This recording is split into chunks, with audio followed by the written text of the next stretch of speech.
Salut Com. Salut. Écoute, ravi de te recevoir sur Sonar Podcast. Merci de me recevoir. Ouais. C'est top de t'avoir. Donc pour nos auditeurs, donc tu es le cofondateur d'Aurus, qui est une insurtech qui a connu une forte croissance sur les dernières années. Donc si je dis pas de bêtises, vous êtes passé de 0 à plus de 100 collaborateurs. Exactement. Vous avez levé 3 fois des fonds en 4 ans, donc un seed, une série A et une série B. Et vous avez lancé aussi l'internationalisation il y a peu de temps. Donc vous avez ouvert l'Espagne notamment. Ouais. Donc bravo déjà, super, très belle croissance. Encore pas mal de choses à faire. Ouais, mais c'est très cool ce que vous faites. Et donc moi, ce qui m'intéresse avec ce podcast et avec cet épisode notamment, c'est de comprendre quelles sont les mécaniques du coup derrière cette croissance, notamment d'un point de vue recrutement. Donc moi, je trouve ça intéressant qu'on creuse notamment plusieurs thématiques. Comment recruter vite quand tu lèves des fonds, tout en gardant une forte densité de talent.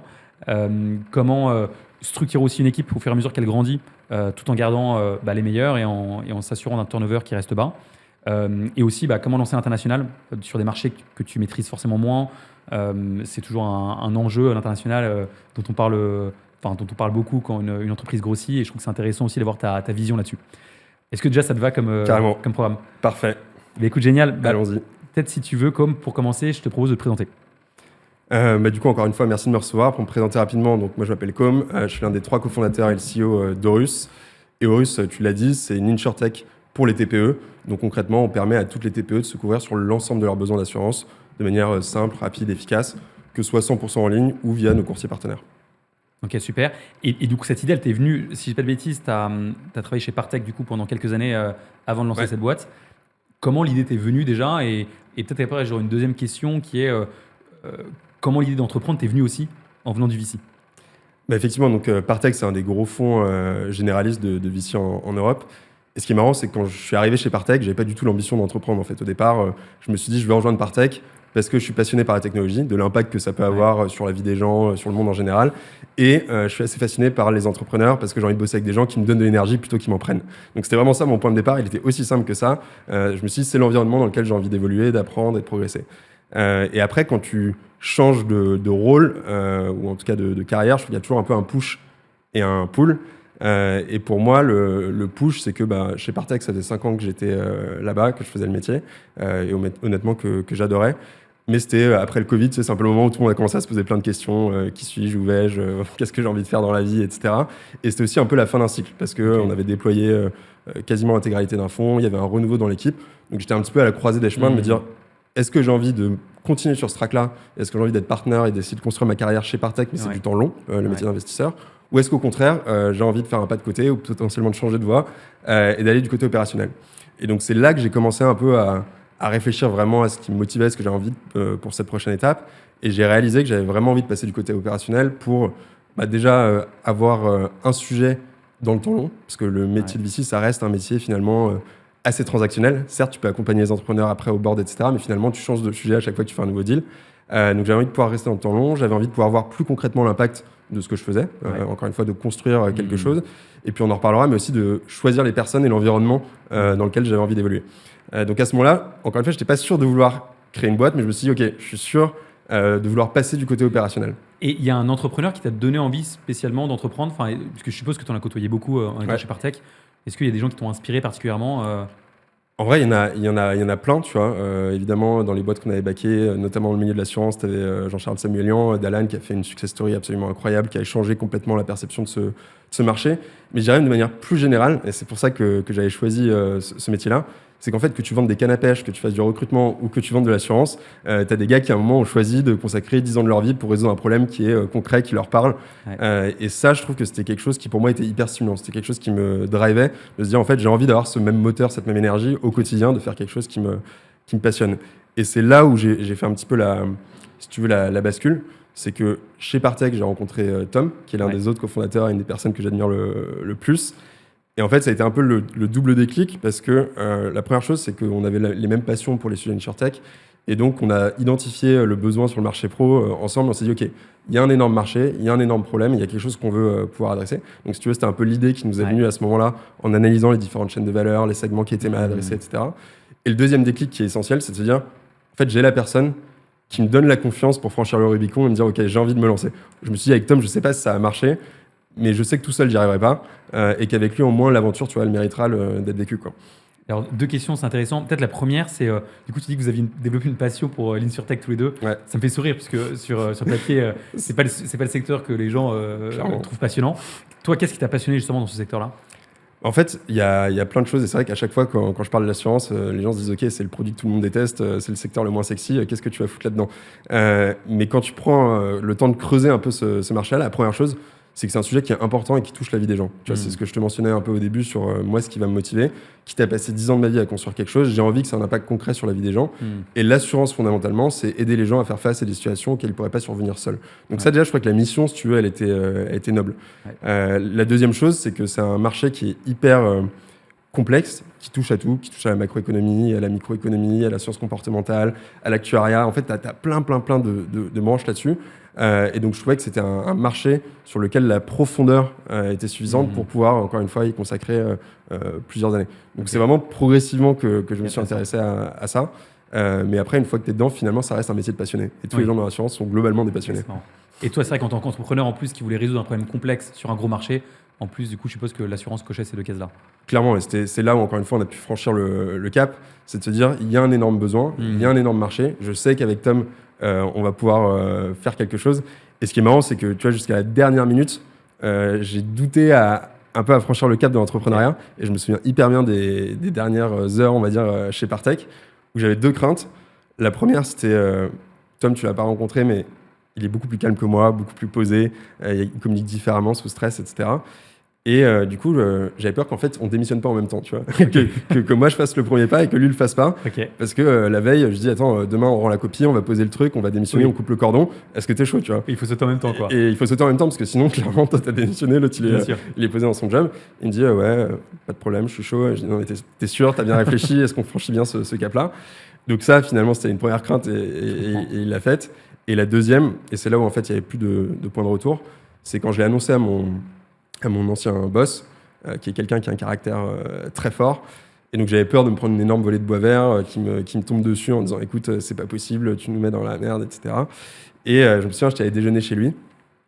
Et au moment de déjeuner, j'essaye, tu vois, je bredouille un truc en disant voilà, bon, je réfléchis, etc. Il me coupe la parole. Il me dit attends, c'est quoi ton projet? Donc là, je lui pitch le truc en 2 minutes. Il me dit en vrai, c'est une opportunité de ouf. Et si tu le fais pas maintenant, tu t'en mordras les couilles toute ta vie. Et génial. Ah ouais, donc tu vois, au-delà de la... il t'a aidé en fait à franchir le pas. Ouais, j'étais arrivé en me disant, je savais que je voulais faire, que j'avais cette décision au fond de moi, mais j'étais pas encore prêt à le formaliser. Tu vois, je gardais un peu la porte ouverte, etc. Et en fait, lui a tranché la branche, mais net. Il m'a dit de toute façon, t'es sorti de l'effectif, t'es déjà ailleurs, et si tu le fais pas maintenant, tu le regretteras. Et donc c'est là où j'ai vraiment réalisé, tu vois, je me dis en fait, il y a eu tout ce cheminement, et là j'ai réalisé qu'il y avait plus de marche arrière possible, et que maintenant il fallait avancer, quoi. Super intéressant. Et Tom, du coup, donc, les choix, les premiers choix de l'entrepreneuriat, c'est évidemment choisir d'entreprendre. Et c'est aussi choisir donc, son marché, tu en as parlé, ou son problème à résoudre. Et ensuite choisir son associé, tu en as aussi parlé. Concernant Tom, qu'est-ce qui a fait que tu l'as choisi justement, que vous êtes choisi mutuellement pour monter l'entreprise ensemble? Quels sont les critères en fait? Est-ce que tu avais une matrice? Est-ce qu'il y a des critères spécifiques que tu as regardés pour prendre ces décisions? Ouais, carrément. Et je pense que c'est effectivement les choix les plus importants. Au début, c'est vraiment avec qui tu t'associes. Sinon, ça sert, honnêtement, ça sert quasiment à rien. Et en tout cas, moi, c'était un de mes énormes drivers. Et déjà, un des premiers critères, à mon sens, c'est d'admirer la personne. Ça paraît bête, mais pour moi, que ce soit en amitié, en amour, dans l'entrepreneuriat, il faut pouvoir admirer la personne et de se dire, en fait, j'ai une chance inouïe juste d'avoir l'opportunité de collaborer avec cette personne. Et je le pense sincèrement. Tu vois, je pense qu'il est, sur plein d'aspects, il est infiniment meilleur que moi, et je me suis dit pendant 10 ans je veux pouvoir progresser avec cette personne-là. Donc ça c'était la première chose, c'est vraiment de pouvoir l'admirer sur un certain nombre de compétences. Deuxième chose, c'est sur il y a plein de sujets, mais on parle beaucoup de complémentarité souvent dans les founding teams, etc. C'est vrai, mais souvent on confond, je trouve, complémentarité et on va dire opposition ou symétrie, etc. Et pour moi c'est pas du tout la même chose, c'est-à-dire que c'est important d'être identique, ou en tout cas de réfléchir de la même manière sur un certain nombre de sujets. Donc tu vois, par exemple, pour moi, ce qui était important, c'est qu'on soit aligné sur la manière de prendre les décisions. Parce que en fait, si à chaque fois, on se comprend pas, on a du mal à communiquer, même en fait, on va pas avancer, donc on va être trop lent. Donc tu vois, typiquement, Tom et moi, on était assez analytiques, structurés, et le fait qu'on ait le même parcours, finalement, nous aidait à comprendre comment prendre les décisions de cette manière. Vous aviez la même matrice de prise de décision, ce qui est rassurant quand tu t'associes à quelqu'un. Ce qui pour moi est important, et on a souvent tendance à dire qu'il faut des opposés pour compléter l'équipe, et sur ce point-là, je pense que c'est, en tout cas de mon point de vue, c'est pas forcément toujours un avantage. Et en revanche, il faut être complémentaire sur d'autres points. un des points importants, c'est comment tu réagis sous stress ou en tout cas ta manière de le gérer, parce que c'est évidemment une aventure qui est hyper stressante avec beaucoup d'enjeux. Et là-dessus, tu vois, Tom, encore une fois, là où moi je vais apporter peut-être du drive, une certaine intensité, etc., Tom, il va apporter de la mesure, du calme, du pragmatisme. Moi, je complexifie les choses, il les simplifie. Enfin, tu vois. Donc, là-dessus, c'était hyper important. Il va y avoir des énergies qui se complètent. Qui se complètent bien. Et puis enfin, il faut qu'il y ait un alignement, tu vois, qui soit très très fort. On en reparlera peut-être, mais sur la partie culture, vision et ce que tu as envie de faire. Donc ce qu'on a envie de faire, c'est de se dire où est-ce qu'on est bon, où est-ce qu'on n'est pas bon, et surtout qu'est-ce qu'on a envie de faire, parce que parfois tu peux être bon sur quelque chose que tu n'as pas envie de faire et donc on te le met dans ton scope alors qu'en fait il ne faut pas te le mettre dans ton scope. Et après, qu'est-ce que tu as envie de construire en termes, c'est quoi le succès pour toi, pour vous, comment tu as envie de travailler, etc. Et juste pour terminer là-dessus, du coup, même si on se connaissait très bien, parce que tu vois, on a passé 5 ans à bosser ensemble dans des équipes séparées, mais on se connaissait bien, on a quand même fait un processus très structuré où on a répondu à un questionnaire de 50 questions de manière asynchrone. Vous l'avez trouvé où ce questionnaire, du coup? Enfin, c'est vous... Ça, c'était le questionnaire de First Round Review, je crois qu'il l'a publié la première fois. Et donc, qui est 50 questions, mais qui vont toucher à tout, de ton style de management, tes forces, tes faiblesses, ton rythme de travail, tes ambitions, etc. Et en fait, ça a le mérite de déjà poser les choses à l'écrit sans la pression de l'un ou de l'autre. Aussi, quel rôle tu veux occuper. Tu vois, si les deux veulent être CEO ou les deux veulent être CEO, etc., bah, tu peux avoir des tensions. Et après, j'ai dit, voilà, on prend 2 semaines, on fait ça de notre côté. Après, on a fait un dîner chez moi qui n'est pas forcément excellent, mais en tout cas, on s'est dit, OK, on retourne les copies et on regarde un peu si vraiment ça se complète ou si on s'associe vraiment. Et ça, je pense que c'est une étape qui est souvent pas formulée de cette façon-là, qui n'est pas faite quand les gens se connaissent bien. Ils disent, c'est mon pote, on se connaît, etc. Et à mon sens, ça peut être une erreur.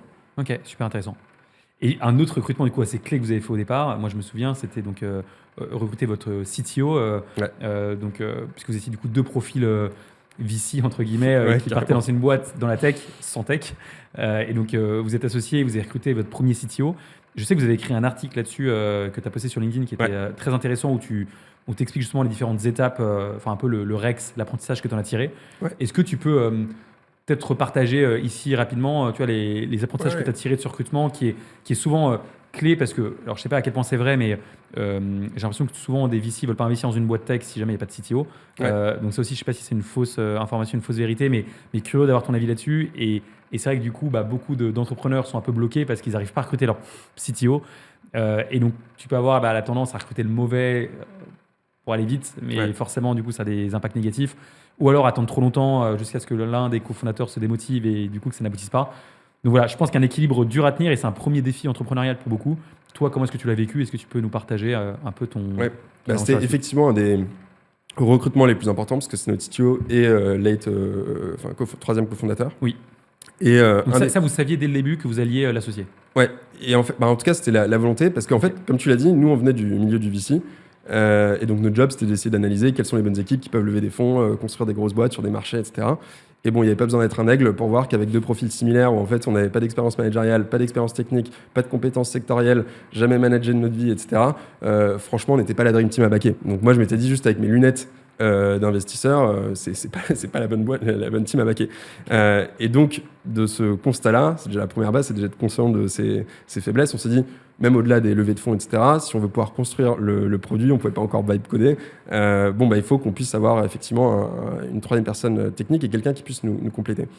Et donc, la manière dont on l'a abordé, déjà, la première chose à faire, la P0, c'est de se dire que c'est ta P0. Ça paraît bête, mais en fait, tu vois, quand on a lancé ce process-là, on s'est dit, Tom et moi, on doit faire que ça. Ça prendra 6 mois, 8 mois, peu importe le temps qu'il faut, mais on va mettre notre énergie là-dessus. On ne s'est pas concentré sur aller chercher des clients, on ne s'est pas concentré sur aller faire d'autres choses. On s'est dit, on veut juste faire ce recrutement-là bien et tout le reste en dépendra. En fait, le fait de se mettre cette pression, de se dire, ce recrutement va déterminer tous les autres, déjà, ça te met dans un état d'esprit où tu fais les choses différemment. Donc ça, c'était vraiment l'étape numéro 1. Ensuite, on s'est dit, on va essayer de le faire de manière assez structurée pour maximiser les chances de trouver le bon profil. Et là, pour faire les étapes peut-être rapidement, mais première chose, c'est de vraiment comprendre le rôle. C'est de se dire qui on recrute, qu'est-ce que ça fait un CTO, qu'est-ce que ça fait pas, qu'est-ce qui va différencier quelqu'un qui est excellent dans le rôle versus quelqu'un qui est bon. Et donc ça, il faut lire des articles, il faut rencontrer des gens, il faut parler à des CTO, il faut parler à des lead dev, etc. Donc on a vraiment pris du temps pour essayer de comprendre le rôle. Deuxième, là, tu parles à des experts et tu lis la documentation pour en apprendre un maximum et le comprendre, quoi. Ouais, exactement. C'était principalement... Alors nous, on avait le réseau des fonds, mais du coup, il y avait des CTO qu'on avait pu voir, qu'on avait pu backer, etc. Donc, c'était principalement avec eux, mais aussi des gens dans leur équipe. Je pense que c'est important aussi de ne pas parler qu'à des CTO parce qu'il peut avoir une vision glorifiée du rôle, mais aussi de parler à des gens dans les équipes en disant en fait qu'est-ce qui fait un bon CTO, un bon manager, etc. Okay. Donc ça, c'était vraiment la première étape, mais qui prend mine de rien du temps et qu'il ne faut pas skipper. Oui. Et la deuxième, qui est importante aussi, c'est de se dire, OK, une fois que tu as compris le rôle, qu'est-ce que ça veut dire le rôle chez nous ? Parce qu'en fait, si demain, Sonar, tu recrutes un CTO, le CTO d'Horus et le CTO de Mistral, tu peux prendre des gens extraordinaires dans les trois scénarios, mais probablement, ça va pas être la même personne qui va être la bonne pour les trois cas. Et ça, si tu le comprends pas au début, le risque, c'est d'aller chercher un peu des vanity metrics, du pedigree, des choses qui vont pas forcément être en ligne avec ton besoin réel. Et donc là, vraiment, c'était de se dire, poser sur le papier, c'est quoi ce dont on a besoin, c'est quoi notre ambition, c'est quoi notre vision, c'est quoi le rythme de recrutement qu'on va avoir, c'est quoi la complexité technique, les choix qu'on doit faire, etc. Pour se dire, OK, quel est le bon rôle. Ouais. Donc ça, c'était un peu la deuxième partie. Et après, les deux derniers points qui sont vraiment importants, c'était de bien ficeler le guide d'entretien. Enfin, c'est bête, mais tu vois, prendre du temps pour se dire quelles questions on va poser, dans quel ordre, qu'est-ce qu'on va tester, comment. Tu vois, on a fait un choix assez structuré. Typiquement, la partie technique, c'était des CTO de notre réseau qui l'évaluaient. Donc... C'est ça, parce que souvent, ce qui est dur en plus sur ce type de rôle, c'est que c'est des hard skills souvent que tu ne maîtrises pas. Exactement. Donc, c'est très dur d'évaluer des hard skills que toi-même tu ne maîtrises pas. Et donc, il faut trouver un tiers de confiance souvent qui va pouvoir les évaluer, mais ça complexifie quand même beaucoup le guide d'entretien. Donc, c'est vrai. Et en même temps, je trouve que si tu n'as pas l'humilité nécessaire là-dessus, quelqu'un de très bon, il va le voir tout de suite. Et je pense qu'il n'y a rien de pire pour convaincre quelqu'un de très bon qu'un process où tu sens que les gens sont à côté de la plaque, qui te posent des questions orthogonales avec le sujet. Donc, je pense qu'être très clair sur le fait que tu n'es pas technique, que du coup, tu ne vas pas essayer de tester ça, mais par contre, tu as plein d'autres manières détournées de choix, de voir comment la personne explique, les choix qu'elle va faire, etc. Et après, dire voilà, il y aura une autre partie avec quelqu'un qui va tester ça, c'est important. Et c'est quoi typiquement du coup votre guide d'entretien pour ce recrutement de CTO c'était quoi les étapes clés ? Alors, tu avais une première discussion. Alors, il faut se rappeler quand même que la toute première étape, j'y reviendrai peut-être après, mais c'est de convaincre les gens de rentrer dans le process. C'est bête, mais on n'avait pas de produit, pas de client, rien. Donc, vraiment, la toute première étape, c'est même pas d'évaluer, c'est juste de dire comment tu fais rentrer les gens dans le process. Et on pourra peut-être détailler ça après. Donc, ça, c'est la première étape. Ensuite, il y avait une étape qui était vraiment avec des questions plutôt sur à la fois c'est un peu le who, on va dire, mais d'essayer de comprendre le parcours, mais essayer de vraiment creuser sur certains aspects techniques, mais de voir les choix, la manière dont il va l'expliquer, des questions d'architecture. Donc en fait, on essayait de tester un peu le raisonnement, le brainstorm, comme si on allait démarrer le lendemain et te dire OK, la discussion. Après, tu avais une partie culturelle, assez approfondie. Tu avais une journée de fit culturel. Tu avais, pareil, 50 questions à faire de manière asynchrone. Les mêmes questions que ce que vous aviez quasiment, fait à peu de choses près. Tu avais une grosse partie qui était similaire, parce qu'encore une fois, c'était dans un rôle de cofondateur potentiel, et une petite partie qu'on avait ajustée, mais en tout cas, c'était très similaire. Et après, tu avais 2 entretiens techniques avec des CTO, et tu avais presque... on avait fait 7 ref calls, je crois, un truc comme ça. Donc, des anciens managers, des managers, des anciens boss, enfin voilà. Merci aussi. Donc, du coup, effectivement, la première partie de convaincre la personne d'entrer dans le process, ça, on y reviendra, qui est évidemment très clé, surtout quand tu es une jeune entreprise où tu as peu de choses à vendre. Tu as du coup ce fameux who interview, où du coup, là, tu deep dive précisément les différentes expériences passées pour essayer de comprendre déjà le parcours professionnel du candidat et de voir déjà si ça match, s'il n'y a pas de loup, entre guillemets, et surtout si ça match avec toi, tes aspirations, tes drivers, parce que je pense que tu en apprends beaucoup effectivement en creusant du coup le parcours d'un candidat et en comprenant pourquoi est-ce qu'il a choisi de rejoindre telle ou telle boîte, pourquoi est-ce qu'il a décidé de partir, qu'est-ce qu'il a fait concrètement, toute cette étape qui est souvent assez oubliée mais qui est très importante de bien comprendre qui on a en face de nous. Donc ensuite, c'est intéressant, ta journée culturelle, du coup culture fit, donc il y avait ces 50 questions. Et ensuite, parce que je trouve que les culture fit, c'est souvent un enjeu qui peut être dû. Tout le monde a des culture fit dans des process d'entretien, mais j'ai l'impression que peu de gens le font bien. J'ai l'impression que c'est une étape clé qui est souvent pas très bien faite parce qu'en fait on peut ça peut être je pense que en fait il n'y a pas un culture fit qui se ressemble normalement en fonction des boîtes. Et donc toi, comment est-ce que tu as réussi du coup à ce moment-là à définir justement ce culture fit qui est très clé mais qui peut être très compliqué à mettre en œuvre parce que ta culture elle t'est propre et du coup trouver les bonnes questions, je pense que c'est toujours un enjeu. Ouais, c'est une bonne question et je pense que les problèmes du culture fit, surtout au début, c'est que tu as les 2 aspects, la partie culture et la partie fit. Et sur la partie culture, il y a beaucoup de gens qui font ces culture fit sans avoir défini leur culture. Et donc nous, c'est une des premières choses qu'on a faites avec Tom, le lendemain quasiment de notre démission, avant même de lancer le recrutement de CTO, c'est de se dire on va essayer d'écrire les principes de notre culture. Et donc ça peut paraître un peu over-engineered quand t'es que deux, que tu te connais et que tu te dis en fait pourquoi on commence par ça. Et surtout qu'en plus quand tu le fais au début, tu peux le faire de manière un peu naïve, en prenant un peu un patchwork de différentes choses qui t'inspirent, en te voyant plus beau que ce que t'es. Mais néanmoins, l'avantage que ça a eu, c'est que les grands principes fondateurs de notre culture chez Horus, ils n'ont pas beaucoup bougé. Ok. Et on s'est mis d'accord sur un certain nombre de principes clés. Je ne vais pas forcément les détailler tout de suite, mais typiquement, tu avais un certain nombre de sujets, que ce soit sur la transparence, sur l'humilité, sur la capacité d'exécution, etc. Et donc, le fait d'avoir déjà réfléchi à ça en amont faisait qu'on avait déjà des questions très précises pour essayer de tester ça. Tu vois, sur la partie unité, on poussait beaucoup les candidats, même à ce niveau-là, quand ils avaient un pédigré assez élevé et compétences techniques. Voilà, on disait, en fait, pourquoi on ne devrait pas te recruter? C'est quoi le plus gros risque qu'on prend en te recrutant? Qu'est-ce qui pourrait faire que ça ne marcherait pas? C'est quoi les erreurs les plus fondamentales que tu as faites dans tes présentes expériences? Donc, tu vois, vraiment presque un rôle d'anti-vente qui peut être un peu fort. Ouais. Mais du coup, il y avait ce test culturel-là sur les points qu'on voulait tester, à savoir l'unité, l'exécution, etc. Donc ça, on était assez clair là-dessus. On a pris des questions qui allaient tester spécifiquement ça. Et Comment vous avez trouvé ces questions? Vous étiez inspiré pareil de livres ou vous avez fait pareil avec du bon sens?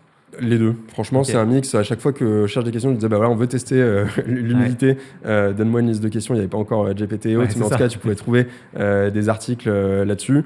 Parfois, juste un peu de bon sens où tu dis, je vais aller challenger fort sur un certain nombre d'aspects. Et après, c'est aussi, une fois qu'on avait notre guide d'entretien, on le faisait aussi tester dans les échanges qu'on a eus, mais surtout avec des personnes de notre réseau en disant, attends, ça, tu le poserais comment? On essayait de faire des allers-retours là-dessus. Et un des points clés, c'est de savoir comment évaluer les réponses. C'est là où on passait le plus de temps, c'est-à-dire poser les bonnes questions. Déjà, il faut passer du temps dessus, mais le plus dur, c'est de savoir qu'est-ce qui est une bonne réponse, une moyenne réponse, une excellente réponse. Et donc ça, il fallait prendre vraiment du temps pour le creuser, donc c'est ce qu'on a fait. Donc ça, c'était la première partie vraiment du Culture Fit, c'est la partie culture. Et la deuxième partie du Culture Fit, du coup, c'était vraiment juste relationnel. Et là, tu vois, c'est pour ça qu'on prenait une journée. C'était pas juste matraquer de questions, etc. C'était de se dire, vas-y, on déjeune ensemble. On avait fait ça dans notre appart parce qu'on n'avait pas de bureau. Et juste, on discute tu vois, de ce qui t'intéresse, de tes choix, etc. Et du coup, c'est partie fit aussi. Et donc là, c'est vraiment la partie fit. Mais souvent, les gens confondent, je trouve, la culture fit avec la partie fit. Ils font que du fit sans faire vraiment la partie culture. Donc c'est important, à mon sens, d'avoir les deux. Ouais, c'est très vrai. Trop bien. Et donc après, 2 cas techniques du coup faits par des CTO qui, je suppose, avaient en plus connu l'étape à laquelle vous étiez, donc qui pouvait être pertinent du coup pour voir est-ce que les candidats étaient capables d'écrire le film que vous vouliez écrire. Exactement. Et ensuite du coup des refs check. Effectivement, c'est vrai qu'on oublie, mais je pense que les références c'est quand même un excellent levier quand même parce que y a rien de mieux que d'avoir des retours de personnes qui ont travaillé plusieurs années avec le candidat. Pas que pour d'ailleurs voir les loups entre guillemets, mais aussi même pour savoir dans quelles conditions est-ce que la personne est performante, dans quelles conditions est-ce qu'elle l'est moins.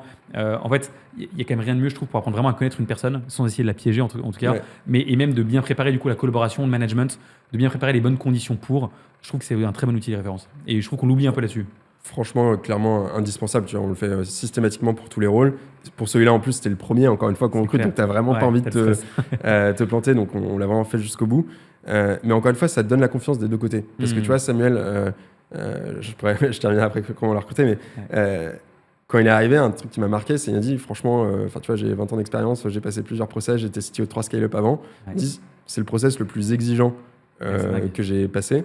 Et en fait, c'est ça qui m'a donné la confiance dans le fait que vous n'ayez pas n'importe quoi. Et donc, paradoxalement, un bon process, même exigeant, c'est un facteur de vente, contrairement à ce qu'on peut penser. Le fait d'être plus exigeant peut renforcer l'envie des gens de nous rejoindre. Et peut-être juste pour terminer, parce que je pense que c'est un des points aussi qui est important à garder en tête sur ce recrutement-là, c'est la chasse, c'est l'énergie que tu veux mettre dessus.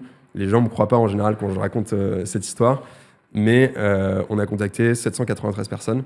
Je me souviens du chiffre parce que j'étais la tête dessus pendant des mois à regarder l'Excel ligne par ligne, tous les profils LinkedIn. Donc peut-être qu'on aurait pu être plus efficace, certainement. Mais néanmoins, c'est juste pour donner le niveau d'énergie et d'efforts qu'on était prêts à mettre. On a fait presque une centaine de conversations. Et c'est ça qui nous a permis de tester les questions, de calibrer, d'ajuster, de voir les profils, etc. Et pour l'anecdote, Samuel n'était pas dans les 793, il était le 794e. On avait posté une offre sur un Slack. C'est dingue. Et le seul qui a postulé, c'est Samuel. Et on l'avait gardé en dehors de la liste en disant il a un profil exceptionnel, ce sera peut-être un advisor parce qu'on le connaissait par le réseau. Et en fait, c'est le seul qui a postulé. Et tu sais comment est-ce que lui, il a postulé? Enfin, quelle est l'histoire derrière sa candidature? Du coup, comment est-ce qu'il a entendu parler de vous? T'avais avec lui? Moi, je sais que la première fois qu'on en a entendu parler, c'était au tout début, quand on a lancé Ok. le process. Je t'ai dit, on posait des questions Bien sûr, ouais. à des personnes. Et donc, j'avais contacté un des lead dev de Captain, Ok. qui était un pote de promo, et qui m'a dit, franchement, l'ancien CTO de Captain, c'est le GOAT, il est archi fort, Ok. Samuel et tout. Et il m'a dit, par contre, le mec, aujourd'hui, il manage 120 personnes, il a fait 3 scale-up, il a un package en or, donc ne réfléchis pas à le contacter, tu vas te cramer. Ok. Par contre, garde-le en tant qu'advisor. Hmm. Et donc, nous, en bon élève, peut-être trop, avec Tom, on s'est dit, OK, on prend toute la liste, parce Ouais. qu'évidemment, il remontait direct dans les critères qu'on avait cherchés sur LinkedIn, mais on le met de côté pour, à la fin du process, le prendre en tant qu'advisor. Donc, on l'avait pas contacté, il faisait Ouais, pas c'est partie de la intéressant. liste. Et on a posté la job desk sur, je crois que ça s'appelait Tech Rocks ou un truc Ok. comme ça. C'était un Slack avec des lead dev et CTO. C'était quelqu'un de notre réseau qui avait posté. Franchement, encéphalogramme plat, on n'a eu aucune candidature, si ce n'est celle de Samuel. Et vraiment, je m'en souviens très bien parce que je connaissais le nom du coup, parce qu'on l'avait mis de côté, on l'avait identifié, on en avait parlé. Là, je vois le mail Samuel Rossil, candidature. J'ouvre le truc, j'allais chez Tom, j'étais en vélo. J'ai commencé à hurler, mais comme un fou furieux. Et après, le reste, tu vois, c'était fluide. Mais justement, quand il est rentré dans le process, la chance qu'on a eue, Vous c'est étiez que c'était à prêts. la fin, on était prêts. Ouais. Et du coup, franchement, on l'a déroulé Hmm. avec conviction. On était serein sur le process, on était serein sur les personnes qu'on avait vues, on savait ce qu'on voulait tester, comment, pourquoi.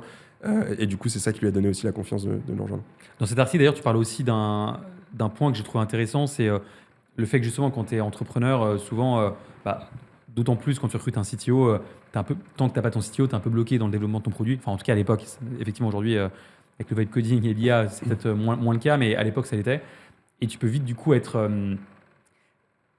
mal incentivé à vouloir recruter vite, du coup, quitte à reprendre des profils un peu moins bons pour avoir le sentiment d'avancer, avoir le sentiment d'être dans l'action et de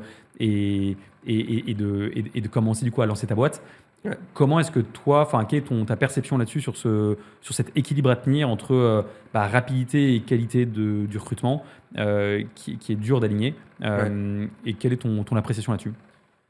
Effectivement, ça peut être hyper dur, surtout au début. Tu vois, Ouais. nous, d'ailleurs, c'était un peu une exception, mais on avait réussi à lever juste avant d'avoir le CTO, ce qu'on Ok. pensait pas. Oui, Je oui. ne sais pas très compter comment, mais. Vous avez eu un premier seed du coup. Donc, on avait levé le seed. Ce qui était pas mal, parce qu'on y reviendra aussi sur une des questions, c'est du coup, ça faisait quand même un premier argument d'autorité aussi, Bien sûr. pour montrer vous aviez des fonds qui vous avaient fait confiance, et c'est quand même important. Franchement, on a eu une chance, que je commence par ça, mais on a eu une chance de ouf dans le sens où je pensais pas qu'on pourrait le lever sans CTO, comme je te l'avais dit. Mais c'était en 2021 et on avait du réseau. Et en fait, quand on a commencé à avoir des premières discussions, au début, on voulait lever 500K, etc.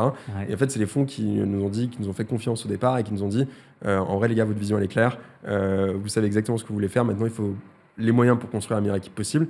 Et donc, ils ont proposé finalement de faire un tour plutôt de 3 millions, Ok, génial. alors qu'on ne l'avait pas anticipé. Et du coup, à partir de là, si tu veux, le process s'est un peu Ok. emballé. C'était une autre période, c'était plus facile de lever. Ouais. Mais le résultat est qu'on a réussi à lever ce tour de seed assez gros Ok. avant d'avoir le CTO. Donc évidemment, ça a joué une énorme part dans le fait que Samuel nous rejoigne. C'est-à-dire Ouais. qu'il y avait l'argument d'autorité, les fonds, les moyens, le fait de pouvoir le payer. Enfin voilà, il y a tout un tas de choses. Mais ça aurait pas été, tout le reste, ça aurait peut-être pas été suffisant en tant que tel. Tu vois, c'était nécessaire, mais pas suffisant. Ok. Donc ça a été un des points clés.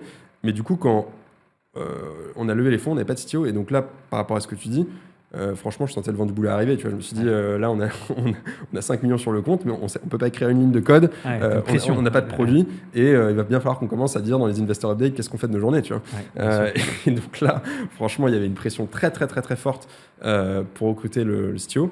La chance qu'on a eue, c'est que du coup, c'est arrivé 2-3 mois après, mais il fallait quand même attendre le préavis. Tu vois, mine de rien, il y a quand même eu 5-6 mois Bien sûr.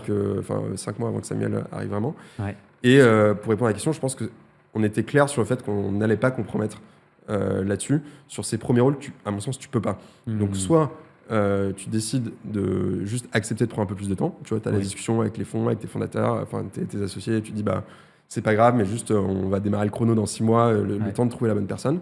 Soit, si pour X ou Y raison, tu es obligé d'aller beaucoup plus vite sur la partie exécution, tu peux avoir des solutions alternatives. Ça peut être avoir quelqu'un en freelance, ça peut être du management de transition, ça peut être aussi prendre quelqu'un de plus junior qui aura probablement un track plus explosif, mais qui sera peut-être pas le CTO. Et je pense que l'erreur à faire, en tout cas, c'est dans ce cas soit de baisser le niveau d'exigence, soit de donner le rôle et le titre à quelqu'un qui n'a pas forcément encore les compétences pour l'avoir. Oui. Et c'est un écueil qui peut vite arriver, mais qu'on a essayé d'éviter, quoi. Ok, super clair. Écoute, super clair. Peut-être que du coup, une de mes questions, on tourne du peu autour depuis quelques minutes maintenant, c'est justement, c'est un gros enjeu pour les entrepreneurs, donc même quand ils viennent de lever un seed, de réussir du coup à recruter cette densité de talent. Ouais. Parce que les très bons profils, comme tu dis, ils sont souvent très sollicités, ils ont souvent des super conditions de travail, et donc c'est très dur de les déloger. D'autant plus quand tu as peu à leur offrir. Et c'est vrai que quand tu crées une boîte, tu disais, vous n'aviez pas écrit une ligne de code, vous n'aviez même pas de produit, vous aviez une idée, un marché, bon, vous aviez quand même des fonds avec vous.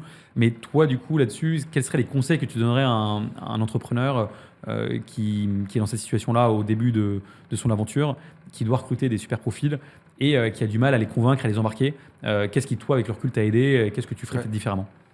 C'est une bonne question. Je pense que ce qui est très dur, en fait, au début, comme tu as dit, c'est que t'as rien. Et donc, il faut comprendre pourquoi les gens voudraient rejoindre une boîte qui a rien. Et donc, ça, c'est un des points qui est important, c'est de se dire, les profils que tu vas chercher, ça va pas être les mêmes au tout début qu'à la fin, ou même qu'au milieu. Et donc, tu vas chercher des profils qui ont un mindset entrepreneurial. Forcément, si quelqu'un rejoint une boîte avec 2 personnes, c'est qu'il a envie de créer quelque chose. Et donc, c'est presque les mêmes drivers que ceux que je t'ai mentionnés au début sur pourquoi moi je voulais entreprendre. Mais c'est des gens qui ont envie d'avoir de l'impact, qui ont envie d'avoir une trajectoire, qui veulent vivre une aventure commune, qui veulent pouvoir avoir une influence sur le cadre dans lequel ils vont travailler. Donc, c'est ça que tu dois leur vendre. Ce que tu dois leur vendre, à mon sens, c'est l'aventure entrepreneuriale au sens large. Et tu dois être en mesure de dessiner ça du mieux que tu peux avec les arguments que tu as en disant voilà un peu les trajectoires qu'on va voir, pourquoi le problème il est important, qu'est-ce que tu vas pouvoir y faire, etc. Donc c'est vraiment comme du fundraising, mais c'est déjà vraiment de vendre cette vision-là. Deuxième point qui, à mon avis, est hyper important pour convaincre les personnes au départ, c'est une fois que tu as réussi à les convaincre de cette vision et de cette ambition que tu as, c'est pourquoi cette personne-là précisément, elle a un rôle à jouer chez toi. Et ça, c'est vraiment, vraiment très important. Parce que si tu veux les convaincre, encore une fois, ils prennent un risque. Il faut que tu puisses lui dire précisément pourquoi c'est pas le rôle de growth ou d'ops ou de tech qu'on recrute, c'est toi maintenant pour ce poste-là. Et tu vois, si je te donne une anecdote là-dessus, quand on a recruté par exemple notre premier growth, c'était un rôle hyper important, assez nébuleux aussi, parce que growth ça veut tout et rien dire. Tu peux faire de l'outbound, de l'inbound, etc. Et donc on applique un peu le même process que le CTO, on essaie de comprendre. Mais j'ai fait une 50aine d'entretiens. Sincèrement, il y avait à boire et à manger, je ne m'y retrouvais pas, il n'y avait pas forcément convaincu. Et là, on tombe sur Marvin, fini entretien avec Tom, et on se dit, ok, c'est sûr ce mec, il faut absolument qu'on travaille avec lui, c'est exactement ce qu'on recherche depuis le début. Donc on lui fait une offre, on fait les refs avec son employeur actuel, qui nous dit d'ailleurs qu'ils vont essayer de le garder. Moi, j'étais assez serein, je me dis, écoute, si... Donc il a accepté de vous donner la ref, son manager actuel. Ah ouais, c'est dingue. Et le manager fait une ref très transparente, hyper sympa, mais il me dit à la fin du process, juste pour que vous soyez clair, Marvin, c'est un A-player, mais du coup, il va rester chez nous, on va lui faire une contre-proposition. Moi, j'étais assez serein, je me dis, si Marvin a fait le move de donner sa ref, c'est qu'il est motivé. Mais premier apprentissage, c'est que il me rappelle, donc moi j'étais tranquille, et il me rappelle lundi, il me dit voilà, écoute, merci beaucoup pour le process, j'ai adoré, etc. J'aime bien l'ambition, la vision, mais ils m'ont fait une contre-proposition et la boîte vient d'être achetée, il y a de nouvelles perspectives, je peux pas venir. Et là, tu vois, on aurait pu se dire, ok, on a 50 personnes dans le pipe, on reprend, on relance une chasse, on réactive des personnes qu'on avait vues, etc. Et je me suis dit, hors de question, je pense que c'est vraiment la meilleure personne. Donc on va aller au bout du truc. Donc là, on fait plan d'action. Je demande à Samuel de l'appeler, puisqu'il avait vécu 3 rachats de boîtes, donc lui expliquer concrètement ce que ça voulait dire d'être acheté. Et je lui dis, accepte juste un dîner. Je dis, franchement, on fait un dîner quand tu veux, dans la semaine, n'importe quand. Donne-moi juste 3 heures, on se fait un dîner. Et après, au moins, tu auras tous les éléments. Il avait qui à dîner du coup? Juste moi. Juste lui et moi, c'était un tête-à-tête. Je dis, voilà, on en parle de tout, mais au moins, tu auras tous les éléments pour prendre ta décision. Et en fait, le lendemain, du coup, il a signé. Mais la raison pour laquelle il a signé, c'est que déjà, moi, j'étais tellement convaincu que j'étais convaincant. J'étais sûr à 100% de pourquoi c'était lui qui devait venir chez nous et pas les autres, du process qu'on avait fait. Et du coup, quand je lui ai expliqué, je pense, avec force, je pense que cette énergie-là, elle transparaissait parce qu'il voyait que c'était réfléchi, que c'était mûri, que j'étais pas en train de dire des paroles en l'air que j'aurais pu dire à quelqu'un d'autre. C'était vraiment ciblé pour lui. Donc ça, c'est le premier élément sur lequel je reviens, c'est vraiment de faire en sorte d'expliquer pourquoi cette personne, elle doit rejoindre. Et le dernier point, c'est de lever les freins. Parce qu'encore une fois, tu as toujours le push et le pull. Et quand tu rejoins une boîte au départ, tu as toujours un peu un frein. Et ça peut être des choses différentes pour différentes personnes. Ça peut être la peur que la boîte elle se plante, qu'il n'y ait pas de perspective d'évolution, que tu ne saches pas manager, que le secteur soit pas le bon, etc., etc. Et en fait, si tu les identifies pas au début, tu as très peu de chances de bien closer. C'est pour ça que dans tous les entretiens, à la fin, je demande quasiment systématiquement, ok, qu'est-ce qui te fait peur chez Horus? Qu'est-ce qui fait que tu ne rejoindrais pas? Et c'est pas un piège pour marabouter la personne et faire en sorte de lui vendre Oui, un de truc faire et de la comprendre convaincre. qu'elle n'a pas de frein. Exactement, c'est vraiment pas une question piège. Ouais. Parfois, ça te permet déjà de déceler des trucs où tu dis ah bah ça pour le coup ça te fait vraiment peur, c'est vraiment la situation actuelle, Ouais. donc potentiellement ça va être un problème pour Ouais. toi, donc on est transparent dessus. Mais surtout, parfois, ça te permet de, quand on a besoin, d'aller après essayer de lever ces objections-là, encore une fois, de manière transparente, tu vois, sans manipuler, mais pour dire les vraies choses. Donc si je termine avec cet exemple de Marvin, quand j'ai discuté avec lui, j'ai réalisé que, en tout cas ce que je pensais, peut-être qu'il me dira le contraire, mais que l'un des freins principaux, c'était l'attachement émotionnel à sa boîte actuelle, où il avait fait une grosse trajectoire, où il avait la confiance de ses boss, qui venait de faire une nouvelle proposition. Et donc je me suis dit, en fait, c'est pas une question de package, c'est pas une question de vision, c'est ça le gros frein.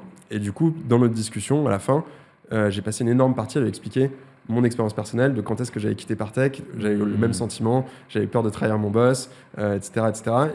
Et du coup, je pense qu'il a pu s'identifier à ça et en tout cas que c'était plus pertinent pour lui. Donc voilà, pour moi, c'est vraiment vendre la vision, vendre le poste pour la personne en tant que telle et bien identifier les freins. Ouais, bah c'est super clair. Super clair. Et c'est intéressant parce que je trouve que tu parlais avant de la complexité du guide, enfin, le fait que le guide d'entretien soit complexe et et puisse être long pour chaque candidature, puisse aider les meilleurs à vouloir te rejoindre parce que du coup, effectivement, ça reflète l'excellence, la qualité qu'il y a derrière du coup ton entreprise. Et en plus, c'est vrai que le fait, et tu as parlé aussi juste avant du fait de voir du volume. Et en fait, c'est vrai que en plus, quand tu parles avec des experts en amont, que tu vois beaucoup de gens au fur et à mesure d'un process, ça t'aide aussi à clarifier ton besoin. Et je trouve ça très intéressant ce que tu dis dans le fait que du coup, ça t'aide aussi toi effectivement à être convaincu ouvertement quand tu as la bonne personne en face de toi et d'être convaincant du coup par alignement en fait, c'est pas par cohérence. Donc ça c'est vraiment intéressant comme apprentissage.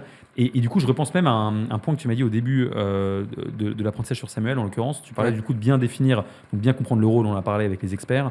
Il y a bien comprendre aussi le contexte dans lequel tu te trouves. Effectivement, tu vas pas recruter un head of growth en early stage vs en late stage, comme d'ailleurs un head of growth dans du B2C vs dans du B2B, c'est pas les mêmes métriques. Donc toi, comment est-ce que tu arrives du coup à chaque parce que vous avez dû recruter beaucoup de rôles différents chez Horus.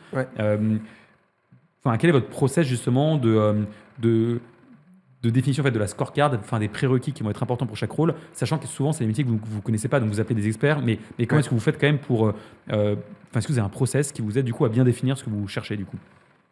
On essaye, évidemment il est toujours à perfectionner, mais déjà la première question qu'on se pose, avant même le process, c'est la question du besoin, c'est-à-dire en fait, pourquoi on recrute, à quoi ça répond comme problématique, et est-ce qu'il y a d'autres alternatives? Parce que souvent, ça doit être la solution, je veux dire, pas par défaut, mais c'est vraiment le dernier recours. En vrai, le recrutement, ça doit être quasiment le dernier recours, c'est-à-dire on a tout exploré et on est convaincu que sur ce problème-là, il nous faut une personne en plus et des compétences en plus.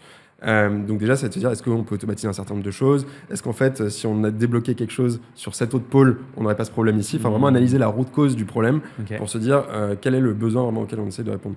Une fois que tu as ce besoin effectivement qui est clair et du coup tu valides l'ouverture du poste, donc là il y a un process pour ça. Effectivement, c'est tout ce process de compréhension du rôle qu'on fait un peu avec des experts en parlant de manière externe et aussi en interne. Mais dans le process de scorecard, tu as effectivement les compétences clés, les jobs to be done, un peu quelle est la mission, etc.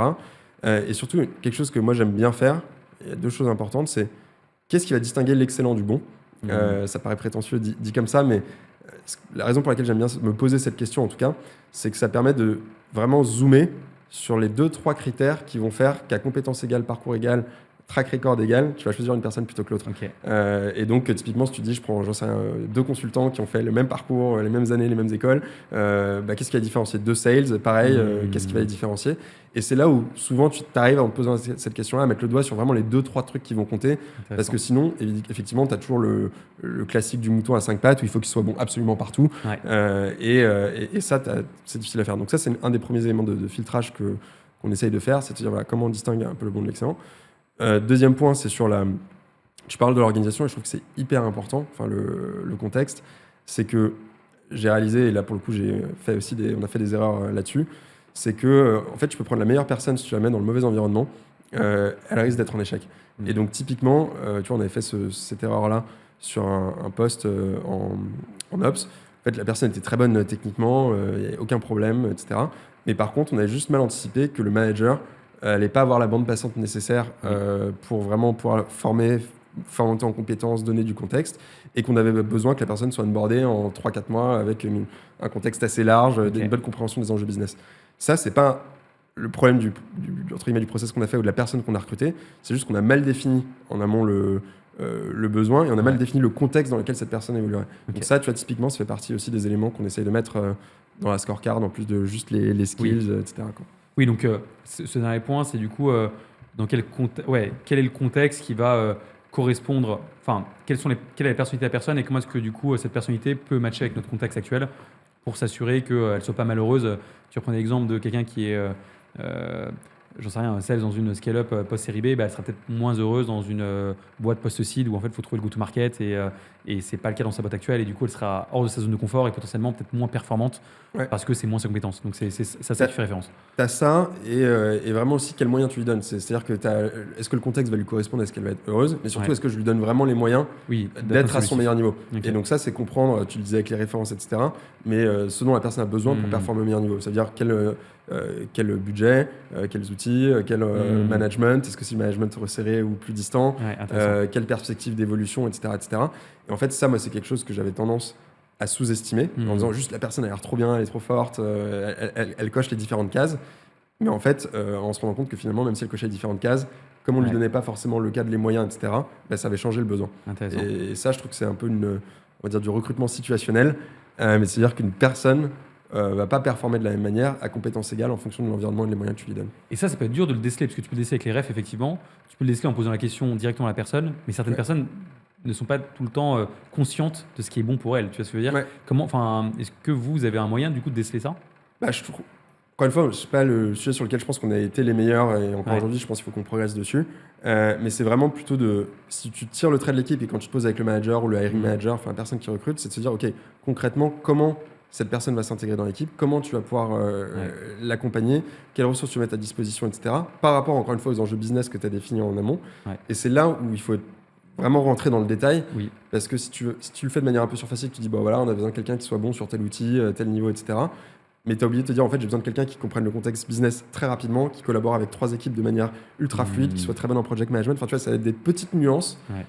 Et ça, c'est vraiment la personne, le candidat ou la candidate ne peut pas le savoir. Mais je trouve que c'est vraiment au hiring manager et à toi de dire, OK, c'est quoi le contexte là maintenant et surtout, c'est quoi le contexte dans les 6-18 prochains mois, quoi. OK. Très clair. Et comment est-ce que tu sais si un recrutement n'a pas marché ? Quand ça a vraiment pas marché, tu le sais tôt. En général, je trouve que quand ça marche vraiment pas, tu le sais dans les premières semaines. Tu vas vite voir que soit il y a un écart par rapport à la job desk, soit qu'il y a un certain nombre de sujets qui bloquent. Donc ça, je trouve que c'est assez facile. Enfin, en tout cas, quand tu le sais assez tôt, c'est quoi du coup ? C'est du feeling plutôt ? C'est du ressenti ? Non, bah t'as les deux. C'est-à-dire que là, on essaie de structurer ça. C'est-à-dire que quand tu rejoins la boîte, tu as une fiche de rôle, une fiche de poste avec qui correspond plus ou moins à ta scorecard, un certain nombre d'objectifs qui vont être définis que tu dois atteindre dans l'onboarding. Et là, l'idée, c'est de se dire, bon, bah, en gros, dans ta période d'onboarding, 1, 2, 3 mois, qu'est-ce que tu es censé avoir accompli ? Ça peut être des missions, ça peut être des KPI, ça peut être un certain nombre de choses en fonction du rôle et du niveau de seniorité. Mais donc déjà, si dans les premières semaines, au premier point d'étape, on se rend compte que tu es censé pouvoir faire ça, ça, ça et ça, et qu'en fait tu es à la moitié des objectifs, je dis n'importe quoi, tu es un développeur senior, tu es censé pouvoir faire une PR sans avoir d'erreur du premier coup. Ok, donc vous décomposez les objectifs en fonction de la timeline d'arrivée de la personne. Exactement, donc tu as 3 mois un peu sur l'onboarding. Donc ça, tu vas un peu essayer de le quantifier, je sais pas si c'est le bon terme, mais en tout cas de l'objectiver de la meilleure manière possible en disant voilà exactement ce qui est attendu, ce qu'on va considérer comme très bien, moins bien, etc. Et donc ça, on le documente, c'est le rôle du manager dans ses one-one de le faire.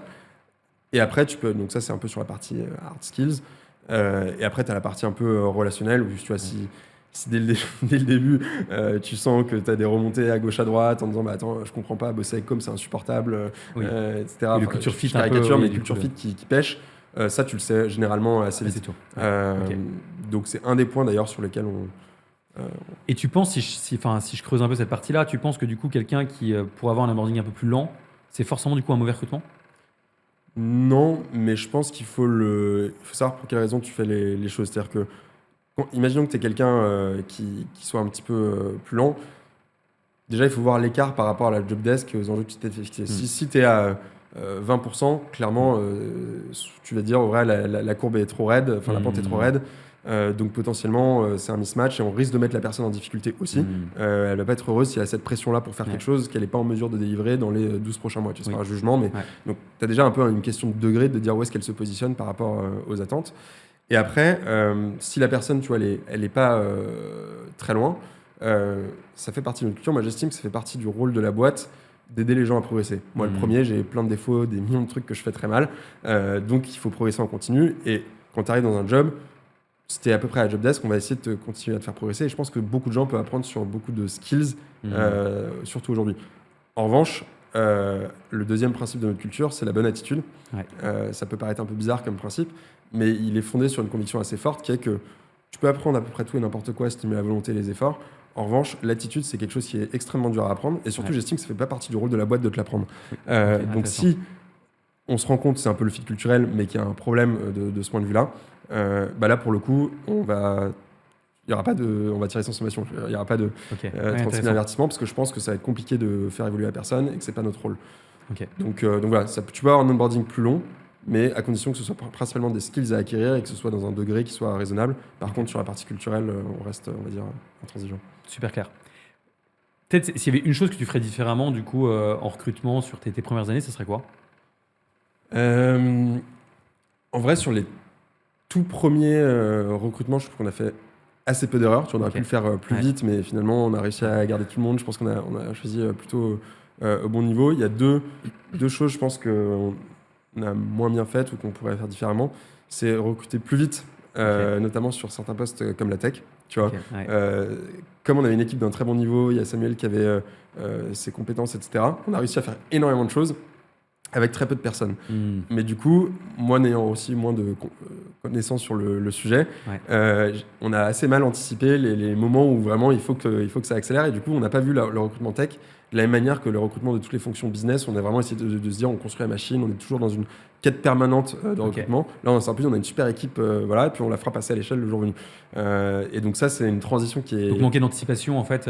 Manquer d'anticipation, du coup, on n'a pas les process, le réseau, la force de frappe, si tu veux, qui nous permettent de passer de 15 à 30 devs au bon niveau. Donc ça, je pense que c'est quelque chose que je referais différemment si on devait le relancer.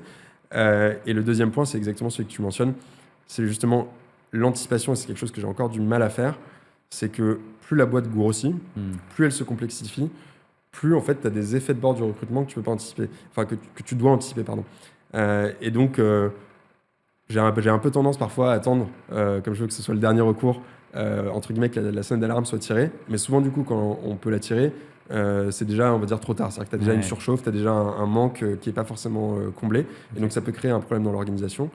Et du coup, un des gros enjeux, c'est ça, c'est de dire, aujourd'hui, c'est quoi les interdépendances dans tes recrutements ? Si tu recrutes 5 personnes en sales, avant, je me disais, il faut recruter 5 personnes en sales, tu vois. Mais en fait, si tu recrutes 5 personnes en sales, très probablement, demain, il te faut un sales manager, il te faut une personne en sales ops en plus, ça va créer des besoins data. Donc, est-ce que tu as besoin de data engineering ou de data analysis ? Encore, il faut le creuser, etc. Et en gros, de détricoter tout le fil sans arriver dans la surenchère de se dire on recrute 20 postes quand on en ouvre un. Mais ça, tu vois, je pense que c'est un des trucs qui est hyper dur à faire à l'échelle parce que tu n'as pas forcément la vue cible de toutes les équipes à scale. T'es souvent tête dans le guidon. Tête dans le guidon, et puis tu veux déjà recruter à fond ton poste, et dès que tu l'as recruté, vu l'énergie qu'on y met, c'est tentant de se dire voilà, on essaie d'avancer avec ça. Mais en fait, très souvent, ce dont tu te rends compte, c'est que ça peut avoir un effet sur d'autres équipes. Et si tu le dimensionnes mal, la force de frappe que tu auras gagnée quelque part, ça va créer une tension, c'est comme un muscle, ça va créer une tension dans l'autre équipe qui, elle, n'a pas été staffée, qui se retrouve avec des besoins beaucoup plus forts. Et ça, c'est quelque chose que j'ai mal anticipé et qui, du coup, crée de la dette organisationnelle, people, etc. Ok, super clair. Et je trouve qu'il y a une autre question qui était intéressante, enfin, un autre point que tu as mentionné qui était intéressant, c'était... justement, tu disais que tu ne recrutes pas forcément les mêmes profils en seed, en série A, en série B. Toi, aujourd'hui, les personnes que tu as recrutées en seed, est-ce qu'elles sont toujours là ? Comment est-ce que tu arrives à les garder ? Est-ce que c'est bien de les garder ? Enfin, je trouve que c'est des questions qu'on peut souvent se poser parce qu'il y a en plus un attachement émotionnel aussi assez fort aux personnes qui ont vécu l'aventure, qui ont grandi avec toi, mais qui sont peut-être plus forcément à la place. Ou alors, certains peut-être ramp up assez rapidement, je ne sais pas. Mais ça m'intéresserait d'avoir ton retour d'expérience aussi là-dessus. Ouais, c'est une question qui est difficile et qu'on se posait souvent en VC, c'est déjà de se dire sur ta core team, quel niveau de seniorité tu prends. Et si je caricature un peu, tu avais 2 approches qui dépendent aussi de tes moyens, etc. Ouais. Évidemment, j'en suis conscient. Tout le monde n'a pas le choix de pouvoir construire exactement l'équipe comme tu le veux. Mais, entre guillemets, c'est-à-dire soit je prends une équipe très junior, vraiment, enfin, très, très entrepreneuriale, qui va construire un petit peu les débuts. Et puis après, je plâtre du VP post-série B. Et puis on scale à partir de là. Ouais. Et moi, c'était quelque chose qui me faisait peur parce que je me disais, mais en fait, l'écueil souvent dans ces cas-là, c'est de perdre ton identité culturelle. C'est de faire en sorte que tu as des gens qui ont aidé à construire la boîte et d'un seul coup, tu ramènes 5 VP qui sont peut-être très bons, mais qui en fait. Qui n'ont pas eu l'expérience, qui n'ont pas vécu l'aventure Qui d'intérieur. n'ont pas vécu l'aventure, qui n'ont pas Ouais. forcément les mêmes manières de faire, qui peuvent avoir un peu parfois le prisme de Binder, done that, et du coup qui arrivent avec leur playbook, etc. Et la greffe peut ne pas prendre. Et donc, je pense que c'est important d'avoir un équilibre de seniorité.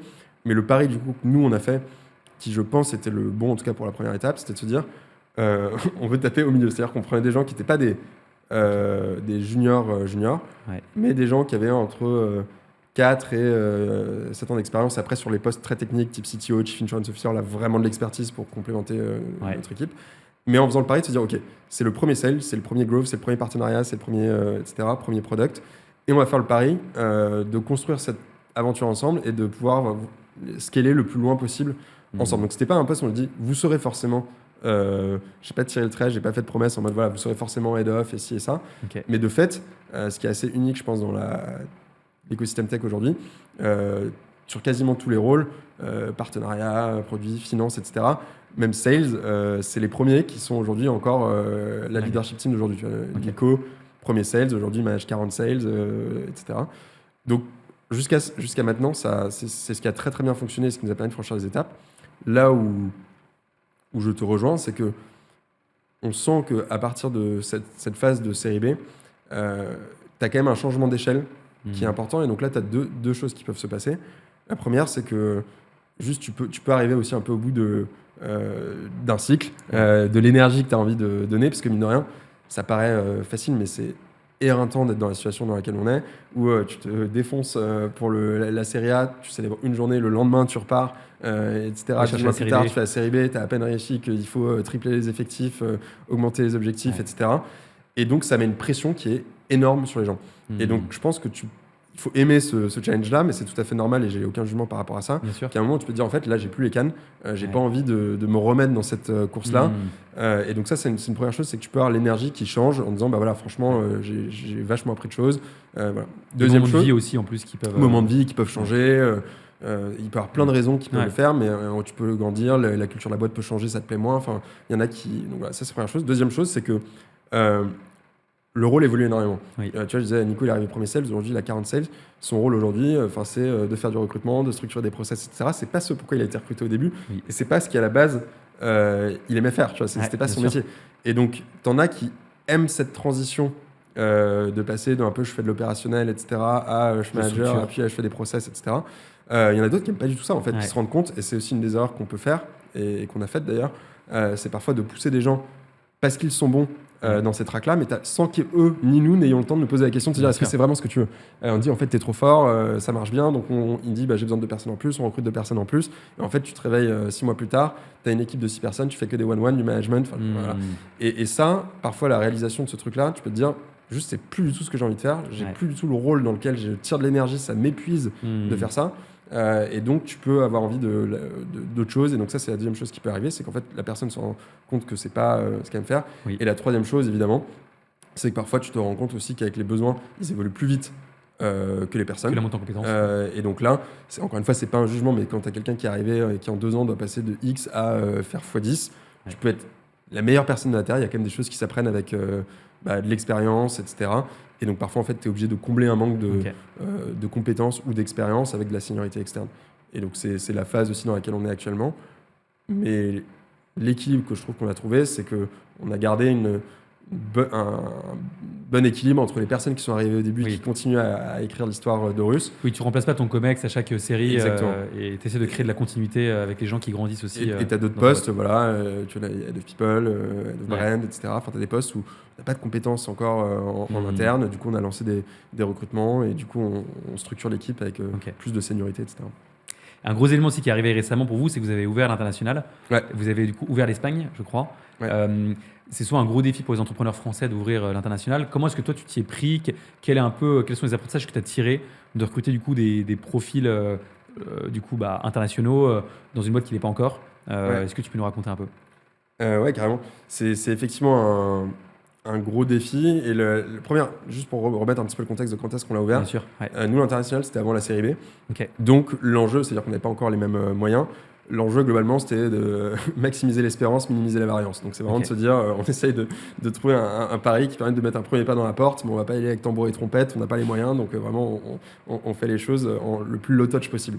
Ok. Et donc, par rapport à ça, l'Espagne, ça cochait la plupart des cases parce que c'était un gros marché, peu de concurrence, besoins qui étaient similaires.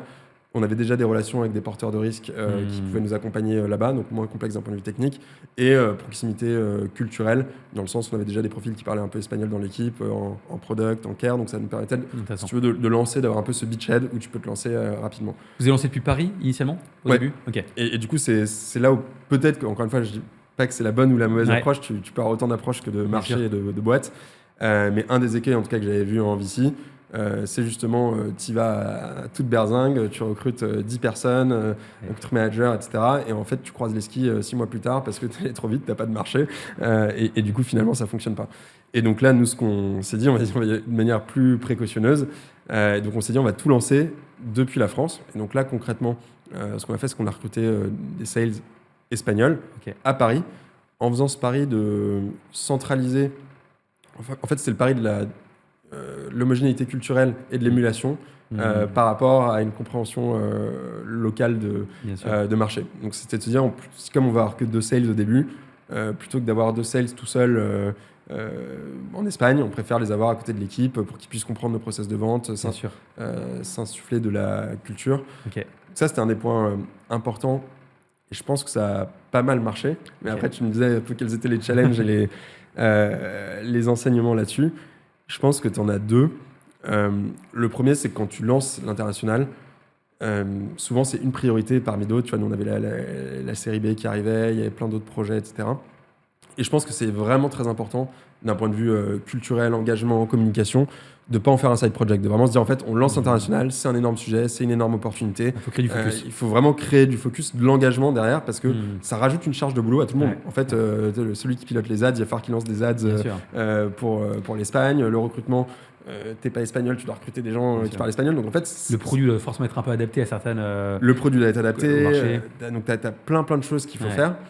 Et c'est toujours quelque chose qui du coup arrive en plus de ce que les personnes ont à faire dans leur quotidien et sur lequel ils ne sont pas encore compétents. Si tu fais ce choix, encore une fois, du low touch, tu n'as pas recruté une équipe locale, centralisée, etc. Ça rejoint aussi un peu l'enjeu d'anticipation dont tu parlais, de Ouais. conscientiser en fait quand tu lances quelque chose et quand tu recrutes potentiellement 2 sales espagnols, bah, en fait, qu'est-ce que ça implique sur les autres équipes d'un point de vue surcharge, quoi. Exactement. Et c'est un truc, encore une fois, que j'ai pas forcément Ok. Intéressant. très bien fait. Mais donc ça, je pense vraiment d'un point de vue culturel, engagement, communication, c'est de dire à tout le monde, même s'il y a que 2 personnes, même si ça représente 1% de l'ARR pour l'instant, Ouais. c'est le pari du futur. Et il faut vraiment qu'on y revienne avec force et qu'on soit convaincu de ce qu'on fait. Deuxième chose, du coup, c'est d'y mettre la bonne énergie, les bons moyens, parce qu'il faut avoir l'humilité de repartir de zéro. Je dis pas qu'on a craqué le sujet en France, il y a encore plein de challenges, mais quand tu te lances sur un nouveau marché comme ça, en fait, il faut te dire c'est un nouveau product market fit à trouver, donc c'est pareil, tu fais balle neuve et tu te dis Bien ok, sûr. il faut qu'on Ouais. on revienne, et c'est assez dur dans l'état d'esprit quand tu commences à un peu des frémissements de te dire je reprends Ouais. les choses à partir de zéro, je me repose les problèmes, je reparle au client, etc. Donc ça, c'est la deuxième chose. Et justement, un des points que j'estime avoir mal anticipé dans cette internationalisation, c'est que le plan était très clair justement pour le 0 à 1. Ouais. Ça, tu vois, je l'avais relativement bien mappé, on a bien discuté, etc. En revanche, du coup, j'ai mal anticipé le 1 à 10. Ok. Et là, tu vois, c'est typiquement la phase dans laquelle on est. C'est d'autres sujets. C'est de se dire maintenant qu'on a un product market fit en Espagne, qu'on a plusieurs milliers de clients. Ouais. En fait, qu'est-ce qui se passe, tu vois, et est-ce qu'on C'est quoi l'étape d'après? justement, exactement, est-ce qu'on prend un country manager, est-ce qu'on met une partie de l'équipe locale, est-ce qu'on centralise le produit, oui ou non, les ops, le care, la gestion de sinistre. En fait, tous ces trucs-là qui sont des problèmes qui se posent pas forcément quand tu as quelques centaines de clients, etc. Bien Bah sûr. là, tout de suite, ils arrivent quasiment d'un coup. Et là, le manque d'anticipation, bah, en fait, peut te faire perdre du temps. Et donc, ça demande un ajustement. Et donc, tu vois, typiquement, c'est quelque chose que Ok. j'aurais dû mieux faire en ayant des critères clairs OK, la première étape est validée, il va falloir qu'on prévoie la deuxième est validée, il faut qu'on prévoie la troisième. Et de ça, en fait, à partir de quel seuil tu commences à préparer les next steps, tu vois. Et ça, je pense que c'est un truc important. Et du coup, puisqu'en plus, vous allez lancer un nouveau marché, du coup, potentiellement bientôt. Ouais. Ce serait quel marché, du coup, que vous Du coup, lanceriez? c'est les Pays-Bas qu'on va lancer. Ok, génial. Donc, complètement différent. Ouais. Et là, du coup, comment tu vas faire? Du coup, c'est quoi ton plan? Il est différent parce que les enjeux sont différents. Tu vois, là, Ok. autant je te disais, l'Espagne, c'était un modèle low touch, il fallait qu'on le lance rapidement, etc. Ouais. Et c'était le premier pays, donc il fallait vraiment poser les fondations. Là, le marché des Pays-Bas, déjà structurellement, il est différent dans le sens où les réglementations ne sont pas les mêmes. Le produit d'assurance, les produits d'assurance qu'on va vendre là-bas ne sont pas exactement identiques à ceux sur lesquels on va se positionner en France. Il y aura des similitudes, mais il y a aussi des produits qui sont nouveaux pour nous. Ok. Et tu as aussi un concurrent, c'est-à-dire que notre principal concurrent digital, en tout cas, est là-bas. Donc ça change beaucoup l'approche parce que tu as déjà des gens qui sont forts, établis, qui ont une marque. Ouais. Donc si on veut planter le drapeau, il faut y aller un petit peu différemment. C'est clair. Et du coup, l'approche qu'on choisit cette fois-ci, je vais pas dire qu'elle est high touch, mais elle est plus forte, entre guillemets, dans ce sens-là, qu'on va probablement recruter un country manager local, avoir des sales locaux, etc. Parce qu'encore une fois, le marché est vraiment différent. Ok, donc là, pour le coup, vous allez avoir du coup une implémentation locale a priori Ouais, avec plusieurs personnes, du fait qu'il y ait déjà de la concurrence et que du coup le marché soit du coup peut-être un peu plus mature aussi exactement. sur votre produit, avec en plus du coup effectivement un produit qui est un peu différent, tu disais, enfin que vous allez devoir plus adapter qu'en Espagne. Le produit est différent et les moyens aussi du coup qu'on a sont pas les mêmes. Ouais, Il y a la série B, etc. Et donc là, on choisit cette approche-là, mais c'est ça qui va être intéressant, c'est qu'il y a aussi des enseignements qu'on a pu tirer de l'Espagne. Vous n'allez pas forcément appliquer du coup aux Pays-Bas. Et du coup, il y a des choses qu'on va faire différemment aux Pays-Bas, et ça va être de voir encore une fois ce qui fonctionne pas, comment on va ajuster l'approche. Oui, et en même temps, ce que tu dis, c'est vrai, parce que du coup, peut-être l'erreur aussi serait de vouloir dupliquer absolument tes apprentissages sur l'ouverture d'un pays sur un autre. Alors en fait, les pays sont pas les mêmes. Enfin, et c'est un peu ce que tu disais au début du podcast. C'est en fait recruter un CTO qui a vu le film dans de la marketplace sera pas forcément le bon pour du SaaS parce que les enjeux sont pas les mêmes et du coup, peut-être qu'il va vouloir refaire des choses qui vont pas marcher du tout sur ton marché. Donc je trouve que c'est important d'avoir ce fresh view aussi à chaque fois, enfin de se rechallenger et de vouloir vraiment partir du problème plutôt que d'essayer de dupliquer un playbook comme beaucoup recherchent à faire souvent. Et c'est le truc, franchement, c'est très très dur à faire. Et c'est très dur à faire, bien sûr. Tu as cette pression, même tu as des investisseurs, etc. On parle justement de playbook, donc tout le monde pense, et il y a une partie de vrai derrière ça, mais que ce soit en recrutement ou dans le fait de lancer des pays, on pense qu'on applique une recette, on l'a comprise, et puis en fait on fait la même chose. Évidemment, il faut tirer les leçons de ce qu'on a fait auparavant, il y a des choses qu'on peut répliquer. Mais la minute où tu arrêtes de te questionner, c'est la minute où tu commences à faire des énormes erreurs. Et donc le fait de pouvoir repartir, comme tu dis, avec un regard frais, neuf, sur chaque marché, je pense que c'est hyper important. Il faut avoir cette disponibilité-là, et cette humilité-là aussi de se dire, OK, on remet les choses à plat, et on repart de zéro, quoi. Ouais, trop bien. Peut-être question de la fin. Quel conseil tu donnerais justement à un entrepreneur sur ses premiers recrutements si tu devais donner un conseil de recrutement à un entrepreneur qui se lance, ça serait quoi? Je vais le donner deux, mais c'est vraiment... Premier, encore une fois, c'est ce que je disais tout à l'heure, mais c'est d'en faire sa priorité. C'est-à-dire que je trouve qu'il y a beaucoup de gens qui disent que c'est leur priorité, mais qui n'en font pas leur priorité. C'est-à-dire quoi concrètement, du coup, en faire sa priorité? En faire sa priorité, c'est-à-dire que si tu dis je dois recruter un profil clé qui est transformatif pour la boîte, tu vois, typiquement là je suis en train de recruter 2 postes avec lesquels je travaillais. Il y a le Chief of Staff, Head of Brand. En fait, je fais quasiment que ça. Et tu vois, l'énergie qu'on met sur le recrutement, la semaine dernière, j'ai calculé, je fais plus de 25 heures d'entretien. Juste en une semaine, je suis déjà monté à plus de 30 heures d'entretien sur une semaine. Je pense qu'il y a peu de gens qui se rendent compte en fait, de l'investissement que ça demande. Donc quand je dis en fait que c'est ma P0, c'est que mon agenda il est bloqué en mode je fais quasiment que du recrutement, je fais quasiment que des entretiens jusqu'à ce qu'on ait trouvé le bon profil et on prend le temps qu'il faut. Encore une fois, c'est ce que je disais tout à l'heure, l'énergie, s'il faut voir 50 personnes, je verrai 50 personnes. Donc ça, c'est vraiment en faire sa priorité, de se dire si c'est ça qu'il faut craquer, d'autres sujets potentiellement il faut les déléguer, les déprioriser, les faire différemment. Mais ça, je trouve que c'est une des choses qui ne peut pas et ne doit pas être complètement délayé. Tu peux évidemment te faire accompagner, etc. Et ça a une énorme valeur de le faire. Mais par contre, il faut que tu sois impliqué quand même et que tu puisses taper la balle avec les personnes qui t'aident, que ce soit l'équipe People, Sonar ou autre. Mais c'est de se dire vraiment, il faut que tu sois impliqué pour faire les bons choix. Donc ça, vraiment, c'est bête, mais je pense que c'est la première chose, c'est de se dire il faut en faire sa priorité si jamais c'est une priorité. Et la deuxième chose, on en a beaucoup parlé de manière un petit peu dans les différentes questions, mais c'est justement un peu ce guide d'entretien, cette rigueur à mettre dans les process. En vrai, 80% du match, il se joue au vestiaire. Donc, c'est la plupart des personnes, elles se disent, OK, il faut que je mette plus d'énergie pour avoir plus de haut de funnel ou plus d'énergie pour faire plus d'entretiens, etc. C'est souvent vrai. Je pense que les gens n'en mettent pas assez. Mais ça sert absolument à rien si tout le travail en amont de justement tout ce dont on a discuté, de la compréhension, des questions, qu'est-ce qu'une bonne question, une mauvaise réponse, etc. Si tout ça, t'es pas allé dans le bon niveau de détail, peut-être que ça va te prendre une journée. Parfois, c'est même pas plus que ça, mais te prendre une journée concentrée de dire c'est quoi vraiment ce que je cherche le besoin que je cherche à combler, la manière dont je vais adresser, la qualité du process, etc. Où est-ce qu'on va aller sourcer, combien de candidats on doit avoir, enfin vraiment de prendre tout ce process de bout en bout. Si ça, tu l'as bien fait, après, tu as juste la confiance et c'est de l'exécution. Après, tu te dis, OK, j'ai plus qu'à bombarder et on va arriver avec le bon profil. Mais voilà, je pense que c'est ces deux trucs-là, pour moi, d'en faire sa priorité, de vraiment ficeler le process avant de commencer à faire quoi que ce soit. Écoute, super intéressant, Com. Qu'est-ce qu'on peut souhaiter à Horus du coup pour 2026 ? C'est quoi vos objectifs ? Nos objectifs sont toujours extrêmement ambitieux. Forcément, l'idée, c'est toujours de faire un peu moins de x10 entre les différents tours de financement. Donc, c'est des croissances qui sont assez soutenues.